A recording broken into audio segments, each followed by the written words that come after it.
for the Roundtable here on News Radio WGNS. Lots of events in the community are coming up. We'll check them now at 4:55. Good Neighbor Events is brought to you by the law offices of John Day, AmeriCare Pest Control, and Old National Bank. This is a paid legal ad. I'm attorney John Day. One of our clients was operating a farm tractor when he was rear-ended by a tractor trailer. In an instant, his life was changed forever. We helped him receive a settlement that has given him financial security for the rest of his life. Now, each case is different, and we can't promise this type of result for every case. But we can promise that when you hire the law offices of John Day, we'll work hard to help you. If you think we can help, call me, John Day. Let's check those WGNS Good Neighbor events. The 50th Annual Town of Smyrna Christmas Parade and Food Drive begins at 2 o'clock this Sunday at the intersection of South Lowry Street and Mayfield Drive. Once again, the Smyrna Christmas Parade is at 2 o'clock this Sunday. And being without loved ones this time of the year sometimes creates some special needs.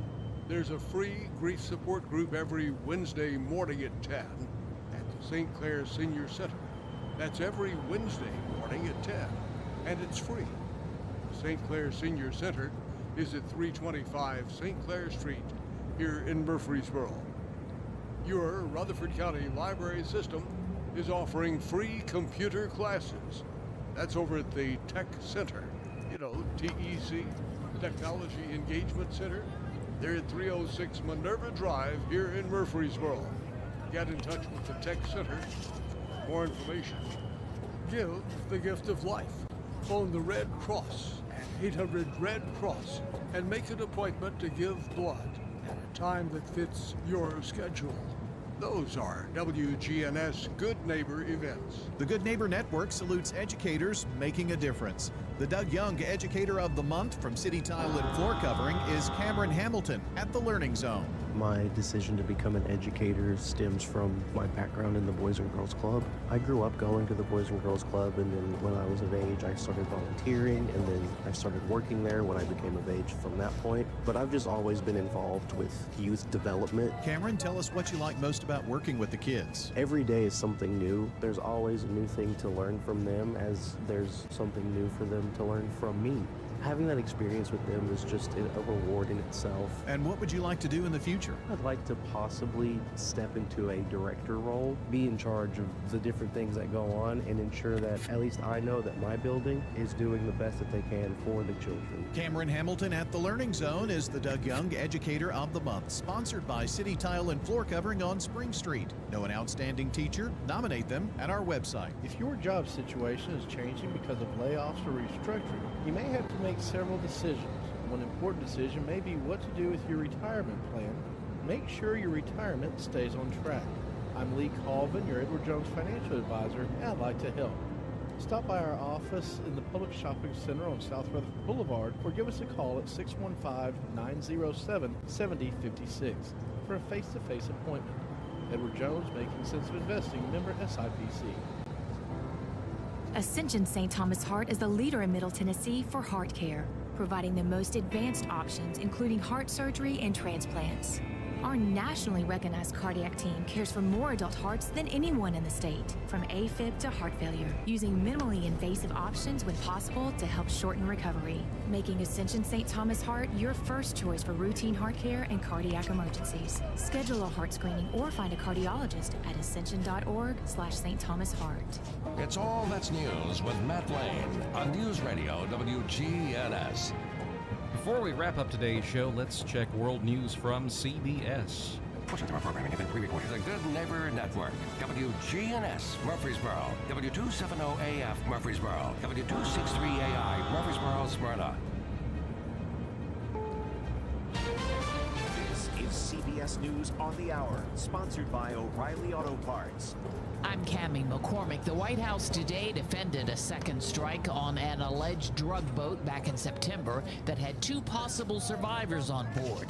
Correspondent Ed O'Keefe reports. The White House press secretary saying that confirming that there were these 2 strikes on the boat in question. She refers to Admiral Bradley, that is Admiral Frank Bradley, who serves as commander of the United States Special Operations Command since October, and she said that he operated within his legal rights, and that is because the president has now classified this whole situation essentially as a terrorist operation, and so in the view of the White House at least, they have the legal means to carry this out.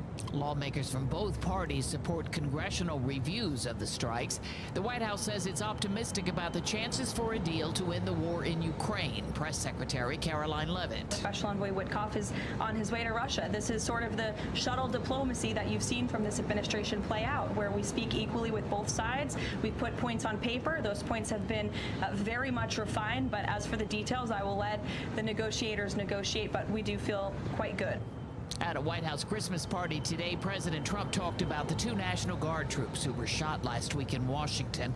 One remains in serious condition. He's a fabulous young man, highest. Both of them were the best everything, the best of their class, the best of their class.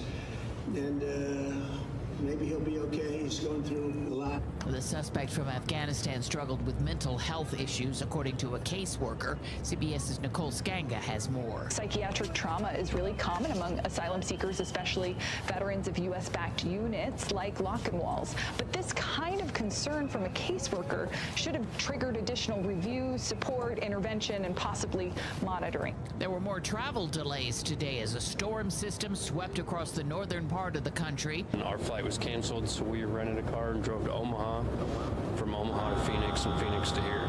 Geez, so how long was that journey? All day yesterday till this morning. So this is our honeymoon, so we kind of did what we could to make it happen. Jason Brooks reports home prices have remained steady despite lower sales because of delistings. Redfin reports that nearly 85,000 U.S. sellers removed their listings in September, a 28% gain from a year earlier and the highest level for September in 8 years. The report says that 7 in 10 listings were considered stale in September. On Wall Street today, stocks finished lower. The Dow Jones Industrials off 427 points. This is CBS News. Think O'Reilly Auto Parts for all your car care needs. Get the parts and service you need fast from the professional parts people at O'Reilly Auto Parts. A KFC tale in the pursuit of flavor. The holidays were tricky for the Colonel. He loved people, but he also loved peace and quiet. So he cooked up KFC's $4.99 chicken pot pie. Warm, flaky, with savory sauce and vegetables. It's a tender chicken-filled excuse to get some time to yourself and step away from decking the halls. Whatever that means. The Colonel lived so we could chicken. KFC's chicken pot pie. The best $4.99 you'll spend this season. Prices and participation may vary. Supplies last. Taxes, tips, and fees extra. Selling your home, it's one of the biggest financial decisions you'll ever make. You could go it alone, trying to navigate market trends, determine fair pricing, and tackle tricky negotiations on your own. You could second guess every decision, wondering if you're doing it right. Then there's the showings, the offers, and the mountain of paperwork. Or you could work with the expertise of a realtor, here to guide and help protect as you make your next big move. Realtors are members of the National Association of Realtors. Right. They just moved a stalled vehicle, but it's already heavy in downtown Nashville here on I-40 around Broadway to Montgomery. I'm trying to move that westbound out of the way. Eastbound it's clogged up pretty good already, just trying to get through downtown as we look at it live here on 40 East at Broadway to Montgomery. With this rain now moving into the area right in the heart of rush hour traffic, you're going to have to give yourself extra time. It's already heavy 65 north there at Vietnam Vets. When you need dependable towing for a car or truck, call STR Towing and Recovery. I'm Commander Chuck, your on-time traffic. Now you can watch some of your favorite radio shows. Try Big G TV. Subscribe for free on YouTube at News Radio WGNS and WGNS Radio on Facebook and X. Local content that matters to Rutherford County. Rutherford weather. Mainly cloudy with areas of rain, low near 32. Tuesday, lots of clouds, high near 38. Tuesday night, mainly cloudy, low near 21. I'm meteorologist Laura Lockwood. from the WGNS Rutherford Weather Center. Right now, 44. We do it your way, Sir Pizza. Murfreesboro's favorite pizza is now hiring at all 3 locations. That's right. Join the Sir Pizza team. Just stop on in and ask for a manager. From the first pitch to the final buzzer, this is where the conversation starts. All sports talk on WGNS and Big G TV, covering the Preps, MTSU, news from Tennessee and nationwide. Now, here's All Sports Talk on the Good Neighbor Network. And welcome into All Sports Talk for this Monday afternoon, as we will be talking with a guest for the first 2 segments of the show. And then we've got Middle Tennessee basketball. The Blue Raider men will take on UAB tonight at the Murphy Center, and we'll be joining Chip Walters for the pregame show at 6 o'clock. My guest is Lou Vickery. He is living in Murfreesboro now, but you're a native of our neighboring state, Alabama, I understand. That's correct. I was born and raised in a little town called Atmore, Alabama, which is right on the Florida-Alabama line. You know, I always kid if you start in the north part at Ardmore and you end in the south at Atmore, so you can take 65 all the way through. So that's not to be confused with Ardmore. Ardmore is Atmore. That's correct. And close to the Florida line in the very southern portion of the state, I guess. Yeah. In fact, you could from where I grew up, you could hit a golf ball into Florida. Okay, you've had a varied and illustrious career, which continues to this day. And I was wondering, and I really didn't ask you this before, but how'd you wind up in Murfreesboro, Tennessee? Well, there's a lovely lady sitting in with us. She had everything to do with that, I can assure you. But Janie Jordan is a wonderful person. I like to kid everyone about being my significant other, but we've known each other over 20 years, and she lost her husband, DJ Jordan, I guess, 3 years ago. And so I called her up, and we started talking a couple years ago, and here I am. Okay, so you're settled in one of the growing cities in our state, which seems to get bigger every week that we get out there in the traffic, doesn't it? Let me share a thought about that, Dick. I came here to officiate a basketball game probably 35, 40 years ago. And guess what? I thought it was a little, like a cow town at that time. But it's unbelievable how the difference in it when I first came here and it is now. Yeah. So let's go back to high school. And you were a great athlete in high school. Well, I played all 3 sports and made all-state in all 3 sports, interesting enough. When I was a junior, we won the state football championship and had a great football team. I set the school record for rushing that year, and it still holds 1,752 yards or so. And wow.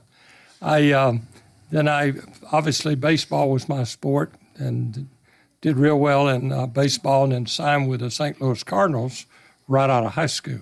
So and basketball too? Well, actually, basketball.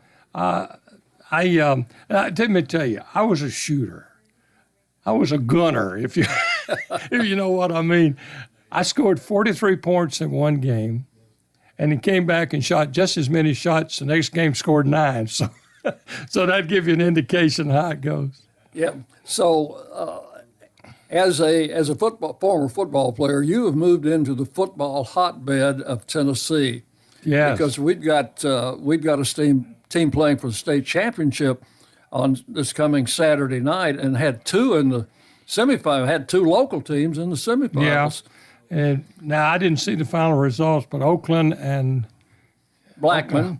Yeah, and Oakland jumped out to an early lead and held on, and they'll be going for, I think, their 6th state championship in the last 7 years. Yeah. So, well, we live right across from Siegel High School, so we were able to get to know some of the coaches there and bring over. You know, one of the things that I continue to do, Dick, is write, and I brought along a couple of books, and you've seen the other book, sports-related book, What's Your Racket, which was for tennis players. Right. And then I've done the book, Winning a Head Game, which is entitled Winning a Head Game, Key to Athletic Success. I wrote in conjunction with a great Tennessee native, Sonny Smith, from Rome Mountain, Tennessee. That's correct. And Sonny, obviously, a great coach in the Hall of Fame, both here in Tennessee and in Alabama, and a wonderful person. And so, but Sonny's not doing really great right now with health, and so we have a little concern and ask prayers for him, okay? I saw him coach at East Tennessee State when they would come into Murfreesboro to play Middle Tennessee. We were in the same conference at the time, and then watched his Auburn teams for a long time when they would televise games there, and quite a couple. We'll get to some Sonny Smith stories a little bit later. Okay. I want to find out more. You mentioned that you signed with the St. Louis Cardinals out of high school. And tell me about how all that came about. Well, I fortunately played on a Babe Ruth team in Pensacola, Florida. We didn't have a team in Atmore, so I was able to go to Pensacola, play Babe Ruth, and we won the Babe Ruth World Series in '57. So, and I was the most valuable player, and it ended up, obviously scouts started following it. A pitcher, left-handed pitcher. That's correct. Actually, I'll tell you what, I did pretty good swinging the bat that year. I hit .511 for the so, but then when I signed, I went. My first stop was Whitfield, Virginia, in the rookie league, and I was there only a couple of weeks. I was the opening night pitcher, won 2 games there, and hit 900. A little over 900, Dick, and I like to tell everyone that, but I only went to bat 11 times. But I had 10 hits, and then they sent me to Billings, Montana. So you were a two-way player. I was in the beginning, yes. And actually, one year, I believe it was my second or third year in pro ball, I hit 12 home runs, which is a pretty good rate for a pitcher. But the decision was made. I guess I was very blessed in the fact I only spent up 1 full year in the lower minor leagues. Then I got to AA at 19 years of age, and then to Atlanta with a AAA team before the Braves came, the old Atlanta Crackers. And they were a farm club of the Cardinals? Yeah, they were in the AAA, yes. Yeah. In AA, they were not. The old Southern League with Birmingham and Nashville and Memphis, those stops. Well, then basically I went to Tulsa, then to Atlanta, and then bounced around. I had a little arm problem, but I came back in '64 and had a great year. I was a minor league pitcher of the year, and ended up being traded from the Cardinals to the Yankees. And the reason for that, Dick, in those days, you had a rule where you couldn't be brought up and down more than 3 times, or you had to go through waivers. Right. So I was frozen, and the Cardinals traded me to the Yankees, and I go to the Yankees. I tell everyone they won the pennant the year before in '64. The Cardinals beat them in the World Series. Right. So Johnny Keane went from manager of the Cardinals to the manager of the Yankees, and but I went to the Yankees in '65 and.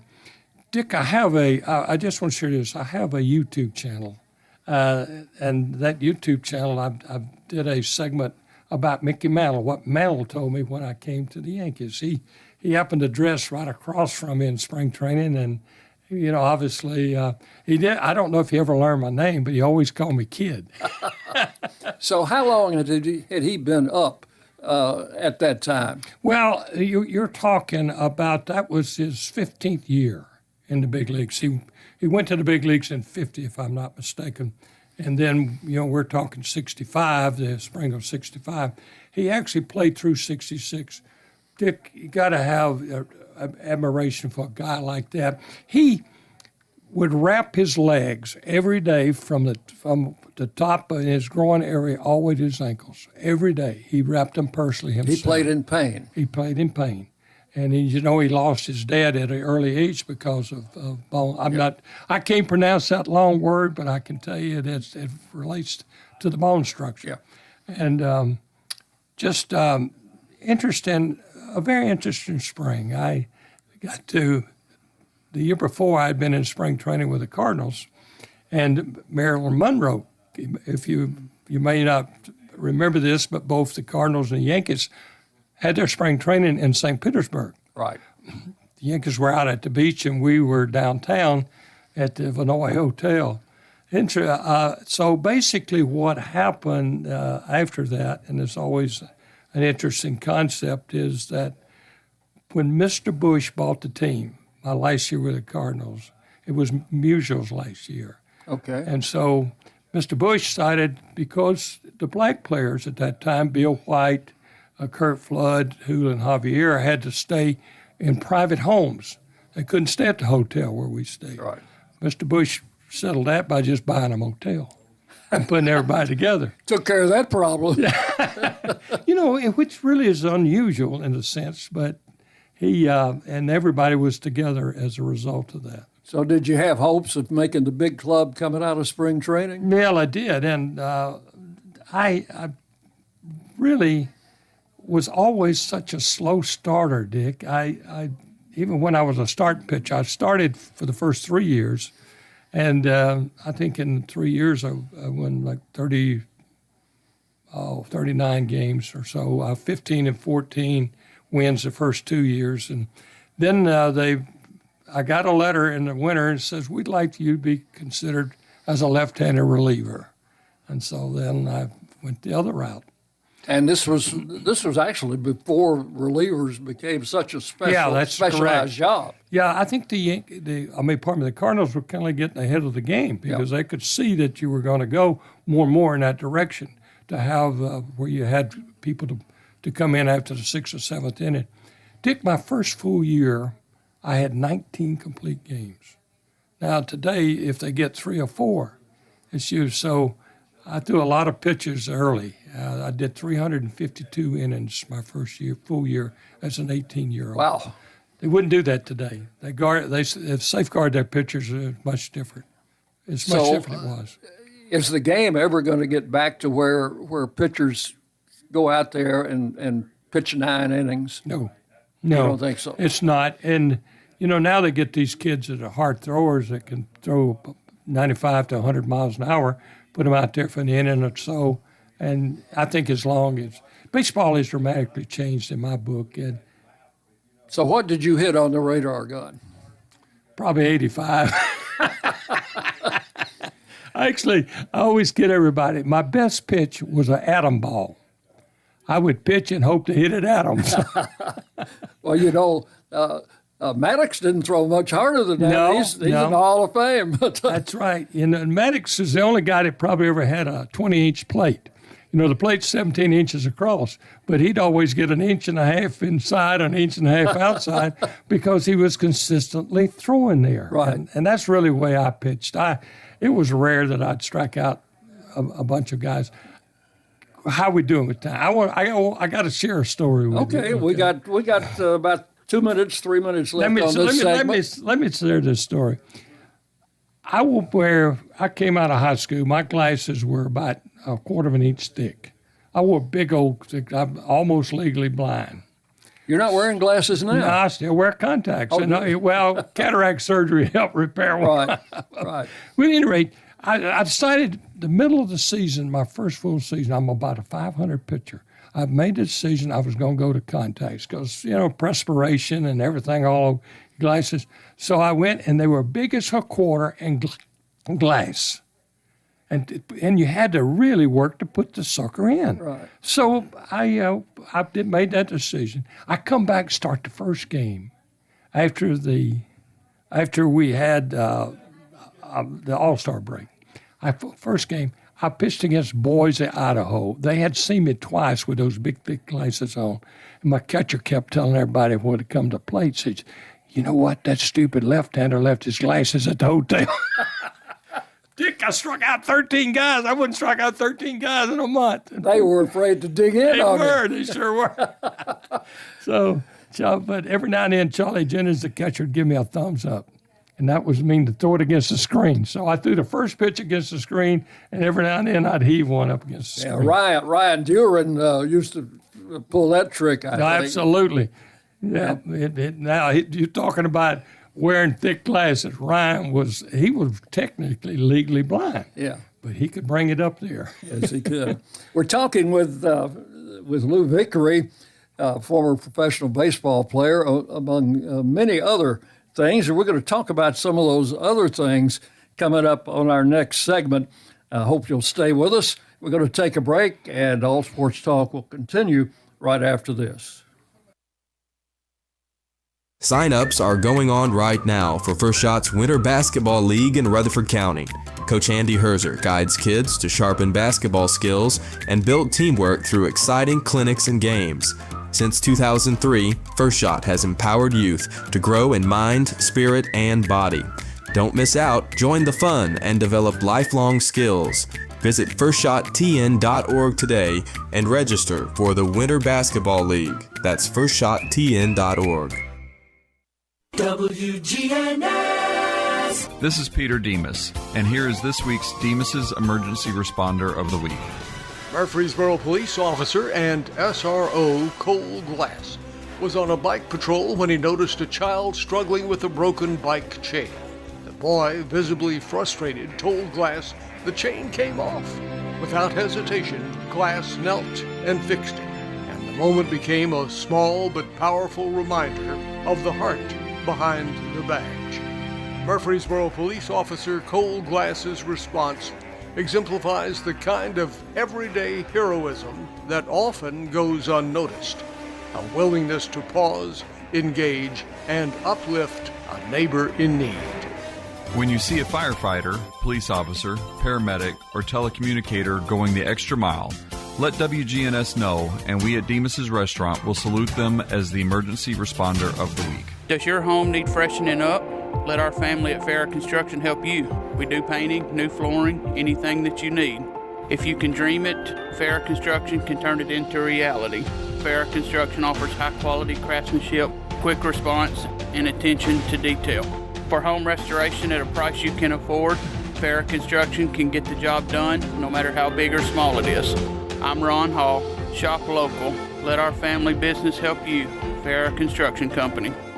Clark's Auction Company will get you top dollar for your property. Auctions are easy, fast, and profitable. I've always been a big fan of auctions. Get instant sale, no contingencies. That means the sale of your property won't depend on an inspection, financing, or appraisals. I've known the guys over there my entire life. Call Parks Auction and Realty or visit parksauction.com. Clark's Auction Company will get you top dollar for your property. Parks Auction Company, committed to auction excellence. Sold it to you, 27 and a half.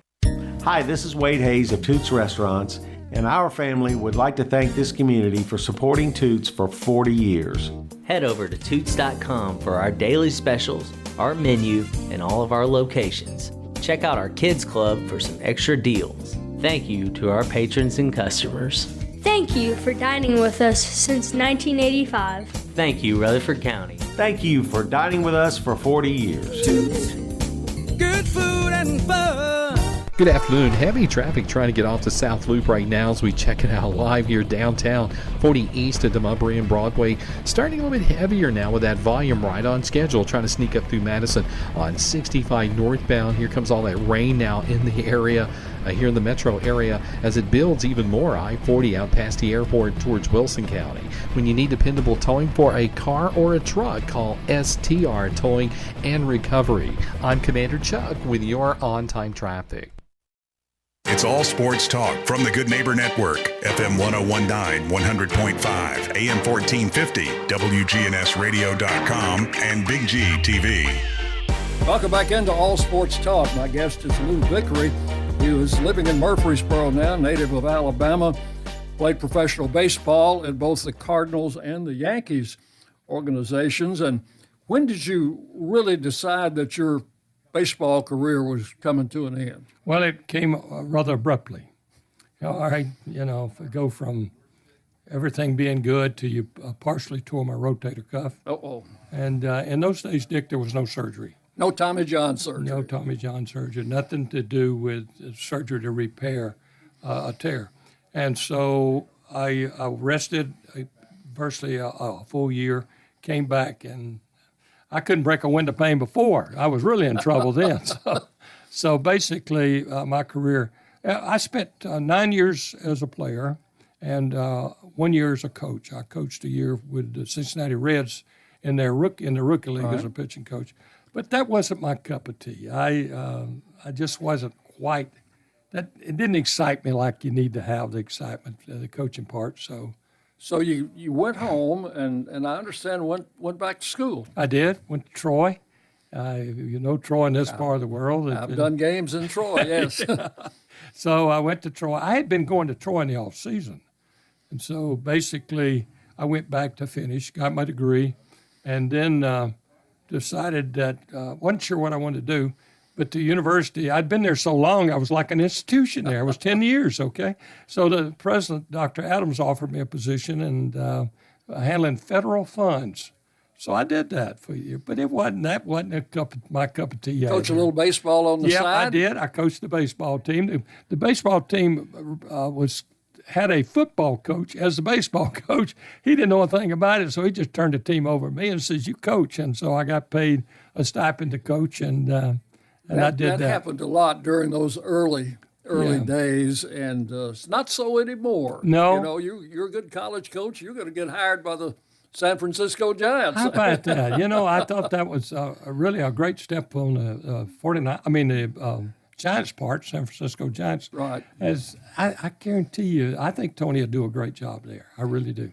College teams back then played, 25, 30 games a year, if they were lucky. Yeah, now it's 60 or so, isn't it? Right. and then the College World Series is one of the biggest events of the sports calendar, and just draws tremendous interest.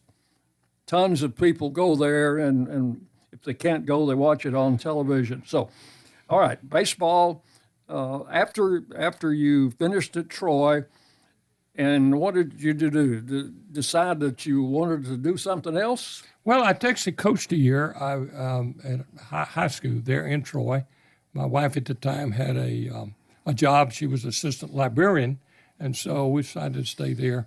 I loved coaching, but Dick, I couldn't make enough money doing it. I had been accustomed to making more money. So I went back to New York and became a stockbroker with Merrill Lynch. And I did that for 4 years. I actually went to Texas to sell the bonds on the new airport they were building there. And I remember us going across this field in an old bus. You know, they were riding us in, bouncing all the, you know how a cornfield would be. And that was where they built the airport, and I thought that was interesting. A little side note, there are 4 of us from Merrill that went from New York to Dallas to help sell the bonds, and we formed civilian teams. And the leader of my civilian team was a guy named Ross Perot. So it was very interesting. I've read his book. You know, and we called him the Little General. But as we outsold, our one team outsold the other 3. And that would have been about what year? Around 70, 71. And what is that, which airport is it? That's the Dallas-Fort Worth Airport now. Okay. The big one. You know, I think when I was traveling in the ABA with Memphis, I think we went through that airport the first day it opened. Yeah. And everybody was confused about the rail system. Right down below. We had to put a coin in to get in the rail system, and that just completely blew everybody's mind. So it was different. That was for sure. Yeah. Okay. And actually, I just stayed. The office manager of the local Merrill Lynch. Well, I had several there, but the one downtown. He was a former football player and had only athletes in his office. Okay. Yeah, and so he offered me a position. I stayed in Dallas, and then I did that 4 or 5 years. I really enjoyed it when I was able to get out and prospect and looking for, and the market was terrible. I'd go to places, what are you doing here? Why don't you know what the market is? But me, what the heck? I've been yelled at in front of 40,000 people, so I wasn't going to make a lot of difference there. So how did you get into the to the area of motivational speaking and writing books and all of this that you do? Well, that was the next step. I answered an ad in the Wall Street Journal about looking for someone to train. And I found out, one of the things I found out at Merrill was when I'd go out and speak to groups, I did pretty good on my feet. Yeah. So I answered the ad, got the job, and spent the next 29 years traveling all over the country. You know, there was a fertilizer salesman in Mississippi that found out the same thing. His name was Jerry Clower. Let me share one quick story. We were at the 83 basketball tournament in New Orleans, North Carolina, and Georgetown, I believe we're playing. And interesting enough, we were riding down we had a limo, and we're riding down the street, and there's Clower walking toward the stadium. Come on, Jerry, get in. And you couldn't miss him, could you? Couldn't miss him. And he knew one of the guys in the limo knew him personally, so he crawls in with us. I tell you what, in a 15 to 20 minute ride it took us to get there. I laughed so hard, Dick. These muscles, you know how the muscles right up here, they cramped. So when I moved back to this area from Memphis, a friend of mine and I hosted a sports talk show in Nashville, and we had Jerry Clower on for a solid hour one night. And I'll never forget that. I've got a tape of that somewhere. But anyway. And then let me.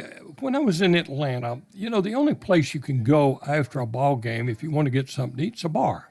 Right. Well, I didn't necessarily want to go to bars, so I got in the habit of getting me some food, putting it in my locker, and I had something to eat after, and I'd go back to my room. And, well, I needed something to do, so I started writing. And that was in 1962. And I started making notes. And I had this little tin box I'd put them in, and I'd put them in. And I did that for years. I'd write and put them in the notes. But I remember. And how long did they stay there before you uncovered them and brought them to life? Isn't that amazing? It took me 18 years. Wow. From the first notes I made to producing my first book. And that was in 1980. And since then, Dick, I think we're in book number 27. And in a variety of things. Something just kind of strikes me, and I feel like, well, you know, maybe I've had some exposure doing that.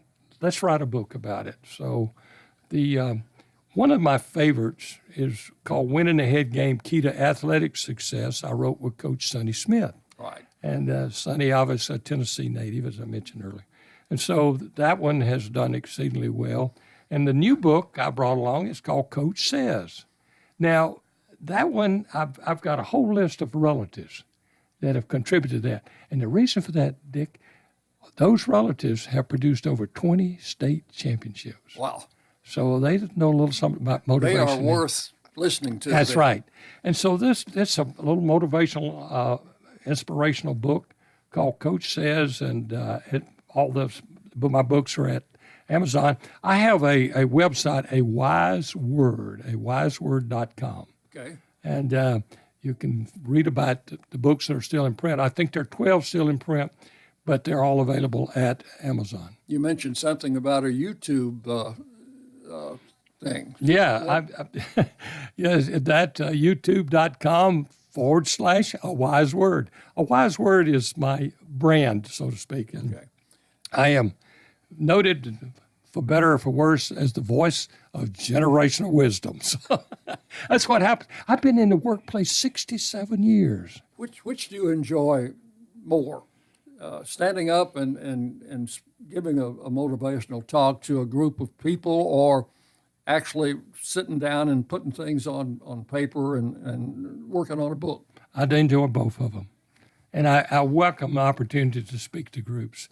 I tell you this, I do a lot of Zoom stuff, but I'm not a big fan. I love to see people. I love to be able to look them eyeball to eyeball when you talk. Well, I know that you've spoken to people, crowds of probably in the hundreds or better, and you came to our civic club, our Optimist Club, and spoke to about 12 people. But I assume that you put everything into that just like you would speaking to 100 or 500 people. My theory is that if you speak to one person and if you make one little bit of difference in their life, it was worth it. Let's talk about when you were a radio show host. Oh, man. So we went from... You're accustomed to be asking the questions and not answering them. Well, I had some great guests. I had everybody from Dick Cheney. Now, it wasn't just about sports. It was everything. General. Yeah, general. And I had a lot of politicians. Now, Dick, I got to share my definition. I tell every one of them, now listen, before we do this interview, you need to know my definition of politics. Poly means many and ticks means bloodsuckers.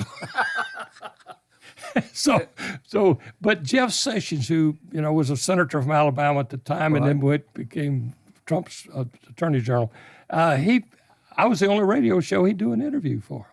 And we did consistent with him, but he knew that I was going to laugh and we were going to have a good time. And I think that's the thing that we miss so much of, Dick, is just having a good, humorous opportunity to have what I call a belly laugh. All right, we're having a good time this morning with Lou Vickery. And Lou, we've got about 3 or 4 minutes left. I want to hear some Sonny Smith stories. Well, I tell you what, I love to. Coach Smith has been a blessing to my life, and we've known each other. We first met in 1998, and he had just moved to Birmingham, and I was in Birmingham at the time, and he came to the tennis court. I love to play tennis. Still playing 3 or 4 days a week. We've met some wonderful guys here in Murfreesboro that we play with, and I'm so thankful for that. But Sonny and I met on the tennis court, and we became partners in a sense. We play together. We're looking for people to play, and I loved him because he was so tall, and, he's got a 7-foot wingspan. Yeah. So, it was tough to get a ball over him. You couldn't lob it. And so he was great to play with. But I got to share with him, when he missed it, he wasn't playing very well. He says, "Smith, you couldn't play dead in a cowboy movie." All those old Gene Autry and Roy Rogers shows. And then his favorite line was, "Get it, Lou, get it, Lou." So, is he in this book, yeah. Coach says? Yeah. You couldn't write a book without we that. got some quotes of him in that book. Yeah, I tell you what, one of the things that just made a lot of sense to me, he'd always talk about the 2 things you need on a good team and in a good business. You need balance and harmony. Whether in athletics or anything. Yeah, same principle. And we're in a process of converting Coach Says to a business-related book, taking the same principles. Yeah. There's nowhere where life ends and sports begins, or sports ends and life begins. The principles are the same. May I share this real quickly? I hope I got time to do it. No doubt about that. So this talk show you did lasted, 15 years? Almost 15 years, wow. Yeah. Yeah, I started on a little AM station and was able to graduate to bigger things, but had really a great show. I would do a lot of guests. It was all guest-driven from all variety, and I've made a lot of wonderful friends around the country. One of my favorites is a guy in Colorado, Bob Beaupre. Bob was a member he was in the House of Representatives, and he owns a buffalo ranch. So I grew up with him, and it's quite an experience. Really. Did you do a lot of these live, or were most of them telephone interviews? Telephone, yeah. I did very little live. I'd occasionally go out just do something different. Right. Well, listen, we appreciate you going out today and visiting with us, and we could probably go for another half hour or so, but we've got another segment coming up. So appreciate you coming up, and hopefully we can do this again sometime. Thank you, Dick. And again, all my work is at Amazon. You can just Lou Vickery, just Google it and see what happens. I checked it out this morning. All right. It's there. So our final segment coming up, I'll be talking with Brian Barrett. We'll be talking about the TSSAA football championships coming up this week. That'll be right after this.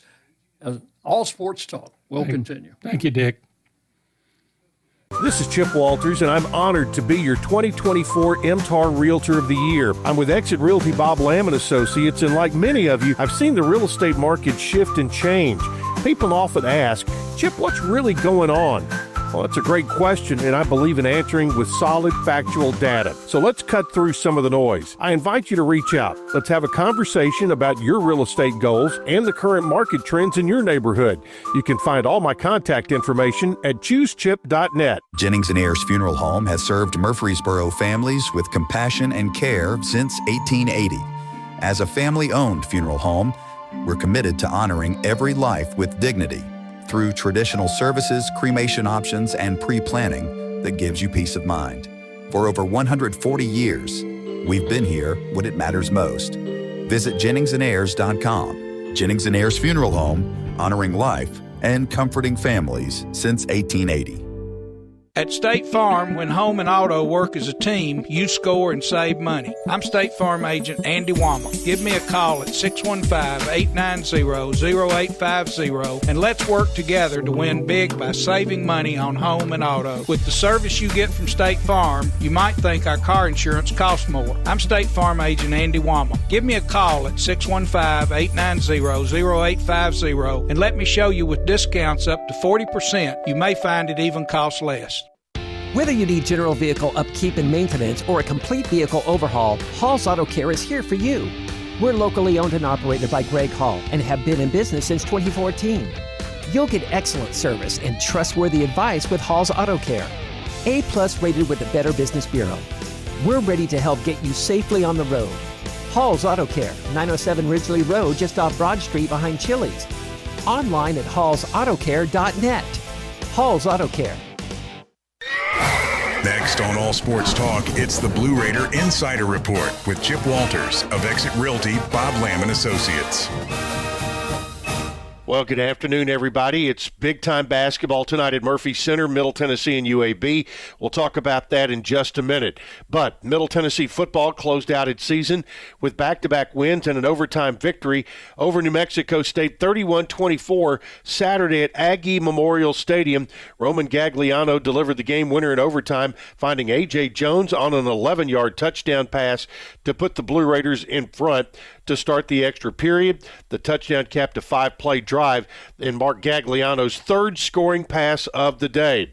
The Blue Raiders got great contributions from three different freshmen on offense. Gagliano, DJ Taylor of Riverdale High School ran for a 64-yard touchdown, and another great receiver, Landon Collins, out of Farragut High School, had a touchdown pass and a couple of big plays, according to Coach Derek Mason. Look, Landon Collins, man, has been good for a while. I mean, the motto around our place is that, you know, young or not, when your time is called or when your number's called, you got to play.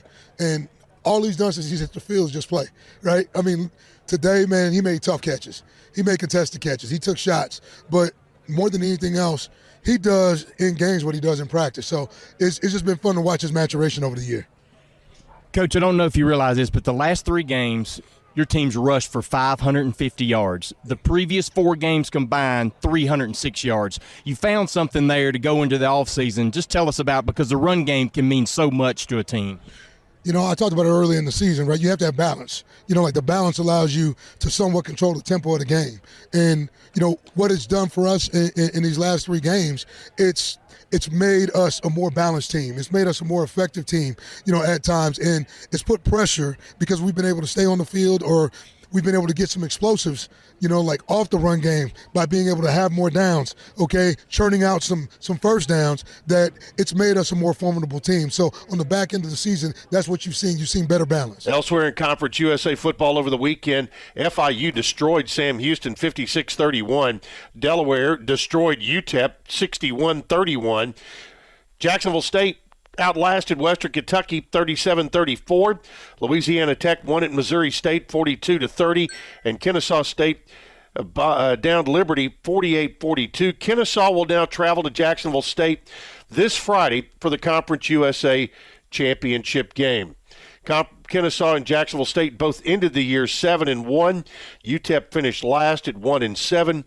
Middle and New Mexico State ended up tied at 2-6. Speaking of basketball tonight, following a 5-game road swing throughout the month of November, the Blue Raider men's basketball team back in Murphy Center tonight to host UAB. The game against the Blazers set to tip off at 6:30 tonight. You can hear it on the Blue Raider Network, beginning with the countdown to tip-off beginning at 6 p.m. UAB leads the all-time series 19-11, but the Blue Raiders won last year's matchup in Birmingham. Elsewhere in Conference USA, North Alabama plays at Jacksonville State tonight, and Iona will be at Delaware On the women's side, the Lady Raiders will play Wednesday night against Belmont at Murphy Center. 6:30 will be the game time. Only one game in Conference USA tonight. On the women's side, Kennesaw State will be playing at Alabama. That's it for today, folks. We'll have another update for you tomorrow, but join me at Murphy Center. Blue Raider basketball coming up here in about a half hour on WGNS. It's all sports talk from the Good Neighbor Network, FM 1019, 100.5, AM 1450, WGNSradio.com, and Big G TV. And welcome back into All Sports Talk for this Monday afternoon. This is our closing segment, and we're going to be talking with Brian Barrett from the station here about TSSAA playoffs coming up. And Brian, you're not accustomed to being on the other side of the it's weird. Of the microphone, but you and your crew have been covering high school football all year, all season, as you have for many years. And this year was a little bit different because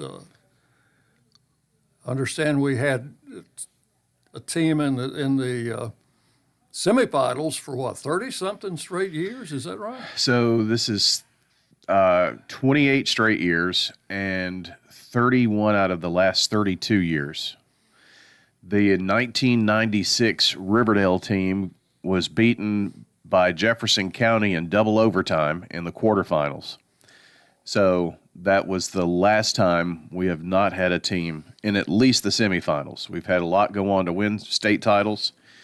I've kept count of this just because it's a pretty amazing statistic. 14 state championships in the modern era, which, you can go back to the 70 Central team. A lot of people don't remember that the 69 Central team was in the semifinals, but the 70 Central team, 84 Oakland, but, David Alsop had Oakland there in 88 and 89, and then since the 90s, it's been Rutherford County someone. Just about every year. Just about every year. Smyrna had a back-to-back. Smyrna in 2010 got there and played the arch nemesis, Maryville, in the state championship game because Smyrna went west, and all of our teams that went east got beat. But Smyrna went through Memphis and got to the title game, and it was a missed field goal at the end of the game that could have given Smyrna a win. That was Matt Williams' first year. Is that Sonny Gray? The Sonny Gray years would have been before that when Philip Shadowans was at Smyrna. Right. I think I called both of those Smyrna. Yeah. And they won back-to-back, did they? They did. I think it was 06, 07, if I remember, somewhere in there.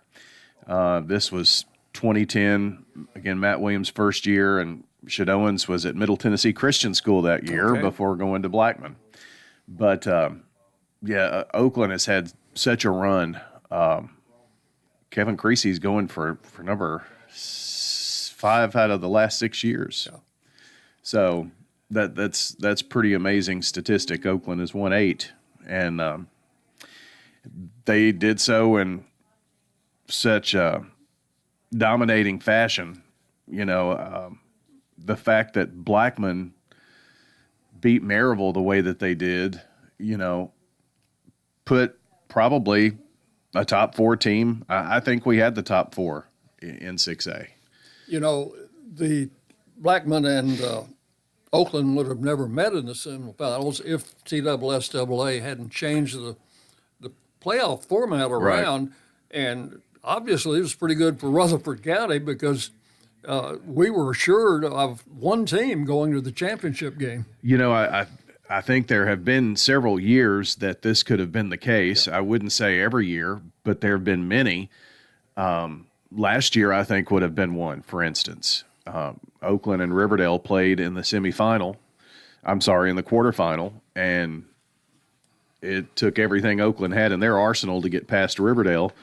And then there was only one team in the semifinal. But the change was just kind of how the bracket was put together. So you had the 1 and 2. You had, for our region, the 3 and 4 together.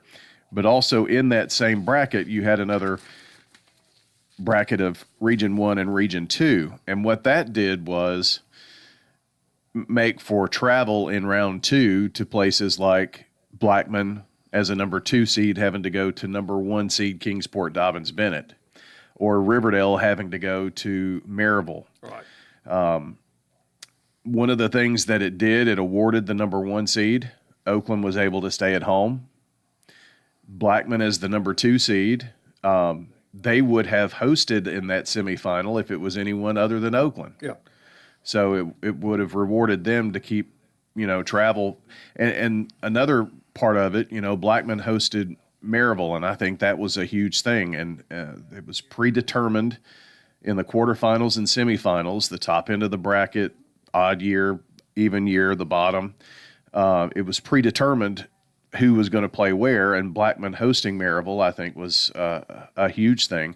But as you see, Blackman went to Dobbins Bennett to keep them from having to go to Maryville. That's the reason that was kind of predetermined. So it kind of held down travel a little bit too. And in 6A, not only did we have Oakland, Blackman, and Riverdale, but we also had Smyrna. Yeah. Got eliminated in the first round.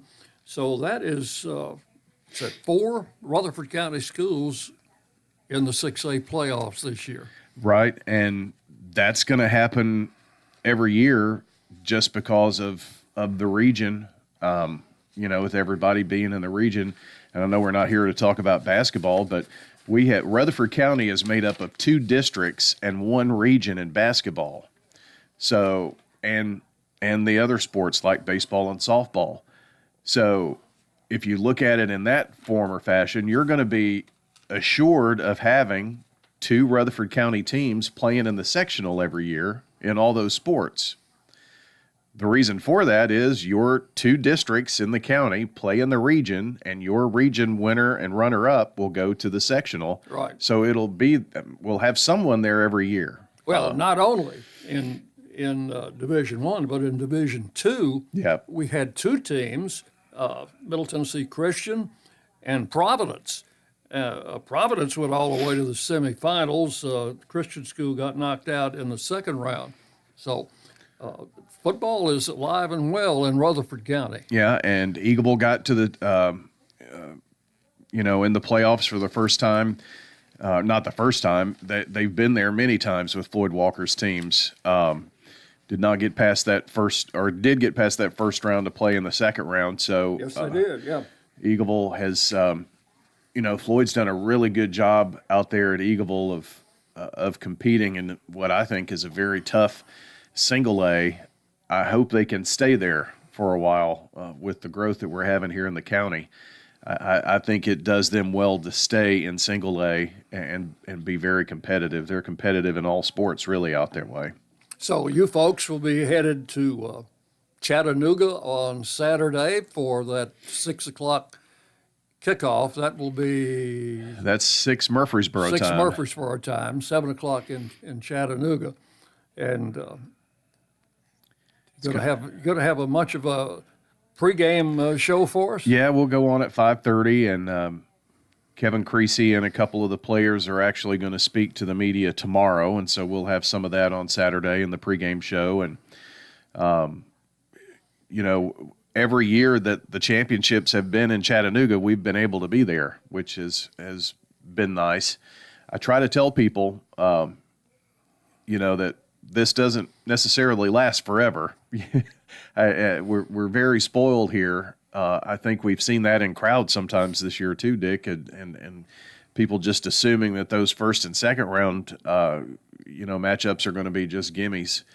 Oakland got everything they wanted from Green Hill in the quarterfinals, for instance. Come from behind. They did a couple of touchdowns to do that. So, and maybe that was just that extra motivation that he needed for Blackman week to get them past a really good Blackman team. Okay, in the time that we have left, which is not much, the All Sports Talk Show has undergone some changes. Yeah.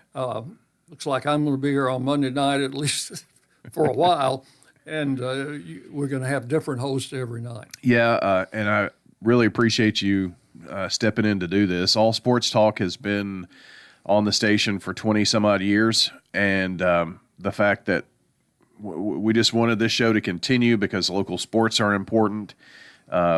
Bringing MTSU information is important. And Tim Tackett's going to continue to do some here with us as well, and just various hosts. Dylan Simmons, who is an up-and-comer. I think he's going to do some great things in this industry. He's going to do well, and a few more changes coming here at the beginning of the year. But All Sports Talk will remain at 5 o'clock, and Monty Hill Jr. is still going to do when he can. All right, appreciate you joining us today and going over those playoff situations. And a reminder that Blue Raider basketball will be coming up shortly here on WGNS. The Blue Raiders play UAB tonight, 6:30.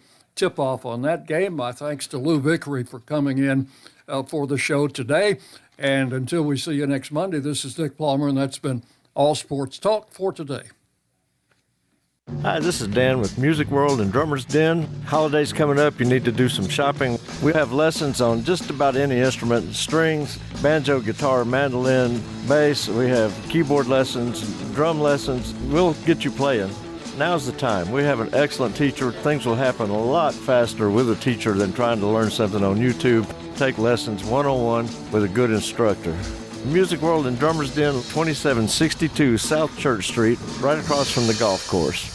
Coming into a sizable amount of money is one kind of surprise. But a rough Tennessee winter is another one. Folks in this area know the importance of having their HVAC checkup before winter hits. People also know the importance of Roscoe Brown checking their plumbing system too. Frozen pipes, broken water heaters, just a few of the problems from Old Man Winter. Set up a winter plumbing and HVAC checkup at Roscoe Brown. Roscoe Brown. RoscoeBrown.com.